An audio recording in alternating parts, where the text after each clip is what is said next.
Ganda ay nakikita sa kalooban. Eh bakit sa kanya? Nasa pangalan na, nasa mukha pa. Ganda ka? Ganda yarn. Ito na ang nagmamaganda at feeling diva. Ganda Wanda!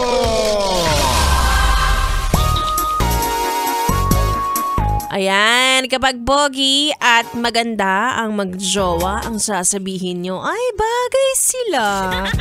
Pero kapag yung isa tsaka, sasabihin nyo, ay ginayuma. Napaka-unfair nyo naman ang sasama ng ugali ninyo. O sabi ni Joshua, buhusan daw ng asin. Babad mo sa asin, tapos lagyan mo na rin ng suka. Anyway, mga yes friend, it's me, it's a girl DJ Ganda Wanda. Kasama niyo na dito sa 101.1 Yes FM. At masakit mang isipin, no? Aminin mo, kapag ikaw may nakikita kang magjowa dyan sa labas, tapos sabihin natin na hindi ka gwapuhan yung lalaki, tapos sobrang ganda nung babae. Diba? Para mapapaisip kayo, paano nyo na-diskartehan yun? Anong mahika? Anong spell?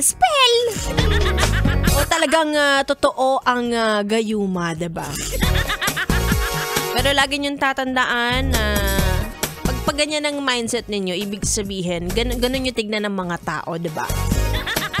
Na ikaw alam mo sa sarili mo na hindi ka mahuhulog sa mga pangit. Diba? Ganun ka mag-isip eh. Hindi naman lahat ng tao kagaya mo, diba? May mga tao na hindi nila tinitignan ang panlabas na anyo, diba? Hindi nila tinitignan kung maputi ba, ganyan, or chinito. Hindi nila type, ganyan. May mga tao talaga na kinikilala mo ng maigi bago nila jowain. At saka ito sasabihin ko sa inyo may mga tao na sa una hindi pogi, hindi maganda, pero kapag nakilala mo na at narinig mo kung paano magsalita, nakita mo ang laman ng utak niya. Kadiri. Ay! Biglang nagliliwanag, parang ang gwapo-gwapo pala niya. Ganon. Kasi kayo, puro puro looks lang kayo, di ba? O, bala kayo kung magtatagal yun sa inyo, Check nyo rin ang ugali kung nagmamatch. Kung maganda ang mukha niya, tignan mo kung maganda rin ang ugali niya. Medyo mahirap nga lang yun alamin. Kailangan mong mag-invest ng oras. Tapos sabihin ko sa inyo, sa loob ng 3 oras hanggang alas 9, makikilala nyo ako ng maigi.